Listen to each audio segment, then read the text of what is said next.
here's an example of the nails coming out of the roof. You can clearly see this is actually pretty far away, and you can see the holes that are in the roof from the nails pushing out from being frozen from the inside.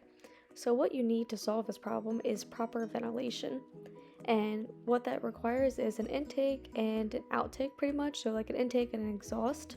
A few examples of intakes are soffit vents and gable vents, and your kind of exhaust or outtakes, as you will, could be power attic fans, box vents, or a ridge vent. So in this picture up top, the labeled exhaust at the top there, the red looking part at the top, is a ridge vent, and that is considered an exhaust or an outtake, which allows for proper ventilation from the intake up through the attic and out the top. And as you can see, proper ventilation really comes with a lot of benefits. Reduces heat buildup, eliminates trapped moisture, keeps your roof uniformly cool, extends your shingle life, and meets all of your typical shingle warranties.